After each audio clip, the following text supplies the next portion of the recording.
এই জুব্বা মুবারকটাই বংশানুক্রমে হযরত ইব্রাহিম আলাইহিস সালাম দিয়েছিলেন ইসহাক আলাইহিস সালামকে, ইসহাক আলাইহিস সালাম দিয়েছিলেন হযরতে ইয়াকুব আলাইহিস সালামকে, ইয়াকুব আলাইহিস সালাম উনি আবার এইটা হাদিয়া করতেছেন হযরতে ইউসুফ আলাইহিস সালামকে। জোরে বলুন সুবহানাল্লাহ। এই জুব্বা নিয়েও শয়তান তাদেরকে ভুল বুঝাই দিল যে দেখেন আমার আব্বা, আমাদের মতো একটা দল, আমরা সমস্ত কাজ করি বাড়ির, আমরা মরুভূমিতে ছাগল ভেড়া এগুলি পালন করি, কৃষি খাতে কৃষি কাজ করি, দুনিয়ার সব কাজ আমরা করি। আর ইউসুফ ছোট্ট একটা বালক, তার দ্বারা কোনো কাজ হয় না, তাকে দেওয়া হচ্ছে নবতী জুব্বা। ওদের ভিতরে শয়তান এই ধোকাটা দিয়ে দিল। কথা কি বুঝতে পেরেছেন? শয়তান ধোকা দিচ্ছে। কে ধোকা দিচ্ছে? তো শয়তানি ধোকায় পড়ে তারা চিন্তা করতেছে কি করি। এই চিন্তাটাই নিয়েই আমি আপনাদেরকে গত জুমাতে বলেছিলাম ইউসুফ আলাইহিস সালামের দুইটা স্বপ্ন, ইয়াকুব আলাইহিস সালামের স্বপ্ন, সবকিছুর মূলে এখানে শয়তান তার ভাইদের উপরে আক্রমণাত্মক একটা কন্ডিশনে তাদেরকে নিয়ে আসলো। সেই জিনিসটা আমি গত ইয়াতে আমি বুঝাচ্ছিলাম আপনাদেরকে। এখানে আল্লাহর কোরআন বলতেছে লাকাদ কানা ফি ইউসুফ ওয়া ইখওয়াতিহি আয়াতুল লিসাইলিন।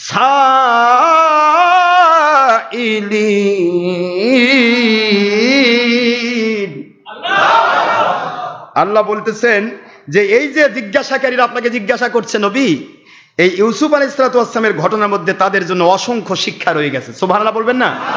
আয়াত, নিদর্শন রয়ে গেছে। ঈদ স্মরণ করুন সেই সময়ের কথা।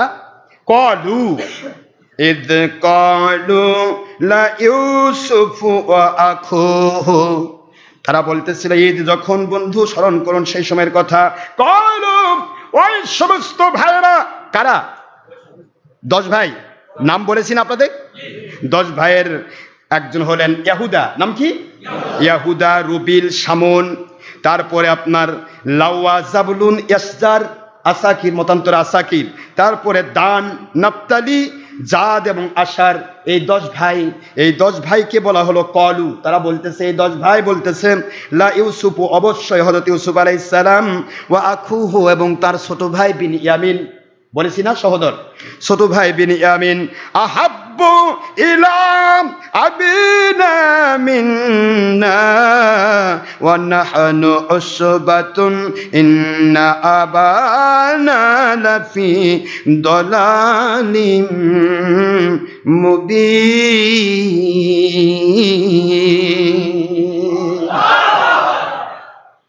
ভাইদের উপর শয়তান ভর করে কি করতেছে দেখেন। তারা বলতেছে আমাদের পিতা নিশ্চয়ই ইউসুফ, অবশ্যই ইউসুফ আলাইহিস সালাম, ও আখুহু, এবং তার ভাই বিনয়ামিন, এই দুইজনের উপরে আহাব্বু ইলা আবিনা, আমাদের আব্বার নিকটে তারা সবচাইতে বেশি প্রিয় হয়ে গেছে। কি হয়ে গেছে? প্রিয়, মহব্বতী মানুষ হয়ে গেছে। মিন্না, আমাদের চাইতেও। আমরা এত বড়, নাহনু উসবা, আর আমরা হচ্ছে একটা দল, একটা গোষ্ঠী, আমরা সবাই মিলে সব কাজ করি, যত কথা আমি বললাম। এই কাজটা আব্বা কেন করছেন আমার আব্বা জান, তা বুঝতে পারছি না। সবাই মিলে পরামর্শ করছে। ইন্না আবা না, নিশ্চয় আমাদের বাবা, লাফি দালালিম মুবিন, এর অর্থ করতে হবে আমাদের আব্বা জান নিশ্চয়ই তাদের মহব্বতে নিমজ্জিত হয়ে গেছে। যেটা বলুন সুবহানাল্লাহ। কিন্তু আছে দালালিম মুবিন, আমাদের আব্বা, এর অর্থ যদি কেউ করে যে আমাদের আব্বা পথভ্রষ্ট হয়েছে, তাহলে সে কাফের হবে। কি হবে যেটা বলুন? দেখেন কোরআনের অর্থ দেখেন। কোরআন, ইন্না, নিশ্চয়, আবানা, আমাদের আব্বা, নাম তার কি? ইয়াকুব আলাইহিস সালাম, খাস আল্লাহর নবী ইয়াকুব আলাইহিস সালাম, তিনি আমাদের আব্বা, লাফি দালালিম মুবিন, এর অর্থ যদি বাতিল 72 ফেরকার মতো করেন যে আমার আব্বা পথভ্রষ্ট হয়ে গেছে। দালালুন মুবিন মানে কি? স্পষ্ট পথভ্রষ্ট। নাউযুবিল্লাহ বলেন। এটা যদি বলা হয়, নবীর উপরে সেটিং করা হয়, তাহলে সে কাফের হবে। এই জন্য কোরআন শরীফের অনেক আয়াতের অর্থ আছে যা সরাসরি করলে সে কাফের হয়, এবং এটাকে তাবিল করে করতে হয়, তবে তার ঈমান থাকে। যেটা বলুন সুবহানাল্লাহ। লাফি দালালিম মুবিন, নিশ্চয় আমার আব্বাজান আমাদেরকে বাদ দিয়ে আমাদের 2 ভাইয়ের প্রতি মহব্বতে আসক্ত হয়েছেন, মহব্বতে নিমজ্জিত হয়েছেন, অতীব মহব্বতকারী হয়েছেন। সুবহানাল্লাহ। এই কথাগুলি তারা বলতেছেন, পরস্পর প্রশ্ন করতেছেন একজন আরেকজনকে। এর মধ্যে শয়তান তাদের উপর যোগ দিল। শয়তান ইবলিস যোগ দিয়ে বলতেছে এগুলা করে হবে না, আব্বাকে যদি তোমাদের পক্ষে নিয়ে আসতে চাও, আব্বা কিন্তু সবাইকে ভালোবাসেন, মা বাবার কাছে কি কোনো সন্তান পর? আপনারা বুঝতে পারতেছেন না? মা বাবার কাছে কি কোনো সন্তান পর? অনেক ছেলে মেয়ে আছে, ছোট সন্তানকে যদি মা বাবা ভালোবাসে তারা বড়গুলা মন খারাপ করে। এরকম সংসারে আছে না ভাই? কথা বলেন না কেন? বড়গুলা অনেক সময় বলে যে আমার আব্বা আম্মা আমাকে ভালোবাসে না, যত ভালোবাসা ছোট রাখবে। আসলে কিন্তু সে ছিল আগের সন্তান, যখন সে প্রথম হয়েছে তখন কিন্তু যে ভালোবাসা সে পাইছে, পরেরটা কিন্তু অত ভালোবাসা পায় না। প্রথম সন্তানকে মানুষ কত ভালোবাসে তা জানেন তো, বোঝেন তো? হ্যাঁ, আপনার আব্বা আম্মা হয়েছেন তো, তাহলে বোঝেন যে প্রথম সন্তানকে এত ভালোবাসা দেওয়া হয়েছে, এবং তখন ছোট থাকতে যে ভালোবাসা পাওয়ার যোগ্য ছিল তাকে দেওয়া হয়েছে। কিন্তু ছোট থাকার পরে ছোট সন্তানকে যেমন কোলে না আদর করা যায়, বড় হলে অক্রোধ নেবেন? এখন ছোটকে আদর করা দেখে বড়রা কয় আমাকে আদর করে না, খালি ছোটকে আদর করে। এটা কি শয়তানি চেতনা? কি এটা? কি শয়তান ধোঁকা দেয়। আসলে কিন্তু মা বাবার কাছে দুইটা চোখ যেরকম, দুইটা চোখের মধ্যে কোন চোখটা আপনাদের কাছে বেশি প্রিয়? এটা কথা বলে না কেন? না হুজুর এটা আমার প্রিয় বেশি, না এটা প্রিয় বেশি। একটা মানুষের কাছে দুইটা চোখ যেমন সমান প্রিয়, একটা বাবা মার যদি 20 জন সন্তান হয়, আদম আলাইহিস সালামের 100 জোড়া সন্তান হয়েছিল। 100 জোড়া, কয় জোড়া?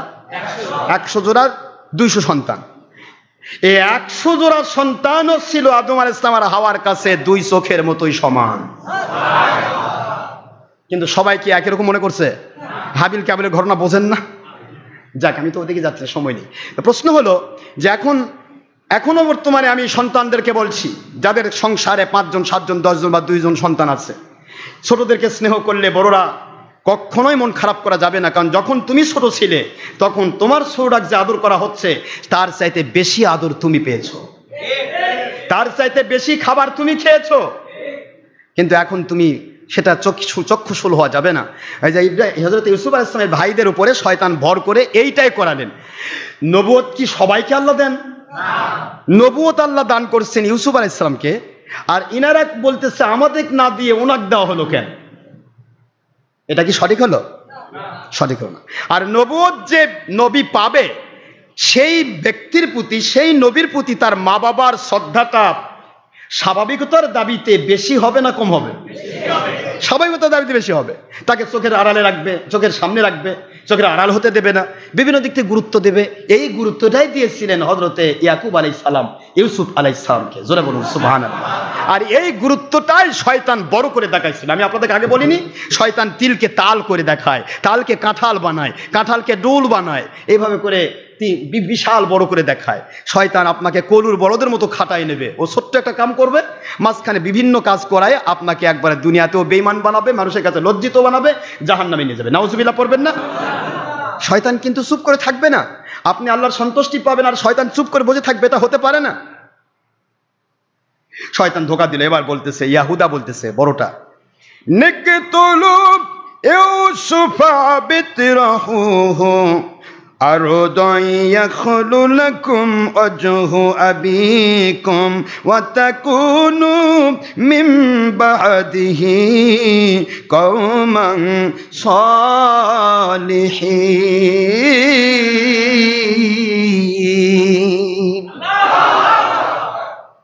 ইয়াহুদা সবাই মিলে পরামর্শ করতেছে। সবাই মিলে কি দেখেন, কি বড় এজমা করতেছে। আজকালকে অনেক হুজুর কয় অনেক হুজুর মিলে যদি একটা এজমা করা হয় তাহলে হারামটাও জায়েজ হয়ে যায়। হারাম বলে জায়েজ হয় হুজুরদের এজমা দিয়ে। যেমন ছবি ভিডিও, বুখারী দিয়ে মুসলিম দিয়ে কোরআন শরীফ আয়াত দিয়ে হারাম, হারামি, তোমার ভুল হচ্ছে আমার ভুল হচ্ছে, হতেই পারে, কি ঠিক না বেঠিক? কিন্তু এরা কি করছে, আমরা সব মৌলবি মিলে একত্রিত হয়ে এটা জায়েজ করছি। তার মানে এরা নবীর আব্বা হয়ে গেছে। এরাও দেখেন এজমা করতেছে, সবাই মিলে এক জায়গায় হয়েছে, হয়ে বলতেছে, একজন বলতেছে ইউসুফকে মেরে ফেলো, হত্যা করো। নাউজুবিল্লাহ। আল্লাহর নবীকে মেরে ফেলার পর ষড়যন্ত্র করতেছে। চিন্তা করতে পারেন আপনি? তাও নবীর সন্তানরা, যারা হত্যা করতে চাচ্ছে এরা কিন্তু কেউ খুনি নয়, কেউ জেনাকার নয়, বেবিচারী নয়, মিথ্যাবাদী নয়। অর্থাৎ একমাত্র এই ভাইয়ের সাথে যে ব্যবহারটা করছে এটা কিন্তু শয়তানি প্ররোচনায় করছে। এইটা ছাড়া তাদের জীবনে আর কোনো অপরাধ নেই। সুবহানাল্লাহ জোরে বলেন না কেন? তারা নামাজি, তারা রোজাদার, যত আমল সব করে। শয়তানের প্ররোচনায় তারা কি করতেছে, নবীকে জেনে শুনে আল্লাহ নবী বানাইছেন, আল্লাহ পাক তাকে নবুয়ত দিচ্ছেন, আর এরা তাকে খুন করার চিন্তা করতেছে। এভাবেই যুগ যুগান্তরে হবে। এখনো আমাদের বিরুদ্ধে, আমরা যখন নবীদের পক্ষে কথা বলি, ওলিয়া উলিয়ার পক্ষে কথা বলি, সঠিক কথাগুলি বলি, তখন বাতিল ফেরকার সাথে যখন মিলে না, তখন সব ফেরকা একত্রিত হয়ে পরামর্শ করে কি করা যায়। কি কথা বোঝেন না? বোঝেন না? হয় মেরে ফেল দাও, নয়তো ওয়াজ বন্ধ করো। এবার বহুত বহুত রকমের ষড়যন্ত্র হয়েছে এ পর্যন্ত, কিন্তু কোনো জায়গায় টিকেনি। মালিক আমাদেরকে সাহায্য করেছেন। আমরা হলাম আল্লাহর গোলাম, নবী রাসূলদের গোলাম, আল্লাহ পাকের পক্ষে কাজ করছি, এটাই কি আমাদের অপরাধ? হযরত ইউসুফ আলাইহিস সালাম এখনো কোনো কথা বলেননি, এখনো তিনি দাওয়াত দেননি, এখনো তিনি কোনো কাজ করেননি, শুধুমাত্র নবুয়ত পেয়েছেন, তার আব্বা আম্মা একটু ভালোবাসেন, আর এইটাই শয়তান বড় করে তাদের মাথায় ঢুকিয়ে দিল, তাকে খুন করে ফেলতে হবে। নাউজুবিল্লাহ বলেন। আবিত্রাহু, অথবা তাকে তাড়িয়ে দাও। নাউজুবিল্লাহ বলেন।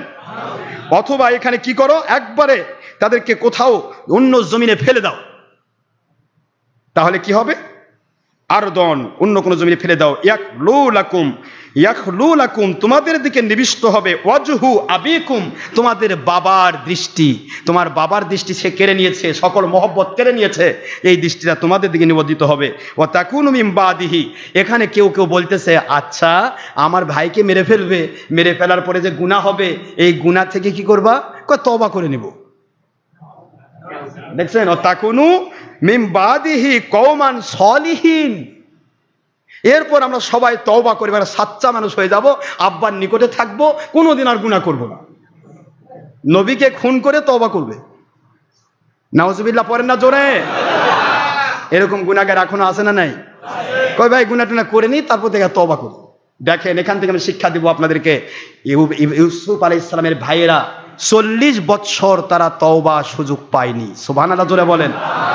অথবা অনুরাতে আছে 40 বছর তারা তওবা করার চিন্তা করেছে, তওবা করেছে, কিন্তু আমার মালিক কবুল করেননি। কথাগুলি সময় নেই, আমি পারতেছি না, আজকে নামাজ আগে দেওয়ার কথা, সময় তো শেষ হয়ে গেল। তো যাই হোক, এখানে ইউসুফ আলাইহিস সালাম তাকে খুন করার চিন্তা করতেছে, নয়তো বা ফেলে দেওয়ার চিন্তা করতেছে।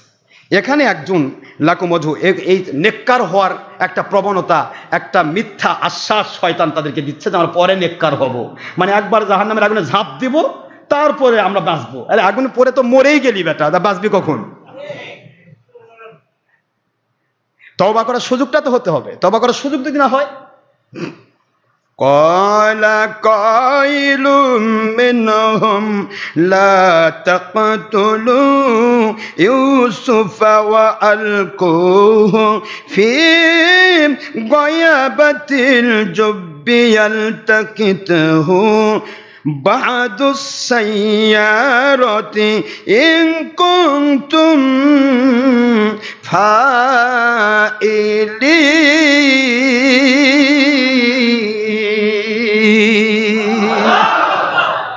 ক্বালা কাইলুম মিনহুম, এই 10 ভাইয়ের মধ্যে এক ভাই অত্যন্ত অন্তরটা নরম ছিল, নাম তার লাভি, মতান্তরে রুবিল, দুইটা নাম আসছে।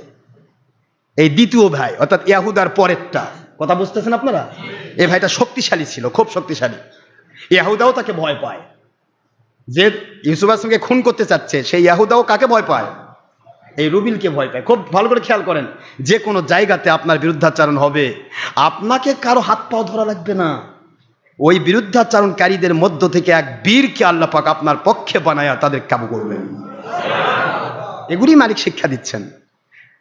রাবিল বলতেছে, লাভি মতন্তর রাবিল বলতেছে, এই ইয়াহুদা, তুই বড় ভাই হতে পারিস, সাবধান, আমরা নবীর সন্তান, আমরা নবীর সন্তান হয়ে কোন নবীকে হত্যা করার চিন্তা করতে পারি না। সুবহানাল্লাহ করে বলে দাঁড়িয়ে গেলেন তিনি। কি হবে পরে ঘটনা হবে ইনশাআল্লাহ, আমি আজকে আর শেষ করব, সময় নেই। তো এক ভাই দাঁড়িয়ে গেল, পৃথিবীর যে প্রান্তে আপনি আর আমি থাকবো, আমাদের বিরুদ্ধাচারণ হবে, হোক না, আমরা কোনো বাতিলের পা ধরে কান্দাকাটি করব না, বরং আমরা যদি মালিকমুখী থাকি, তাহলে মালিক ওদের পক্ষ থেকেই আমাদের পক্ষের বিশাল একটা শক্তি তৈরি করে দেবেন, সেখানে কাজ হবে, হচ্ছে তাই। মহান আল্লাহ আমাদের সবাইকে কবুল করুন। আল্লাহ পাক রব্বুল আলামিন হযরত ইউসুফ আলাইহিস সালামের মতো আমাদের সবাইকে হেফাজত করুন, সবাই বলেন আমিন। কিভাবে কুয়ায় ফেলানো হবে, কিভাবে তাকে মিশরের বাদশা বানানো হবে, সব ঘটনাগুলি ইনশাআল্লাহ একটার পর একটা আসতেছে কোরআনের ভিত্তিতে।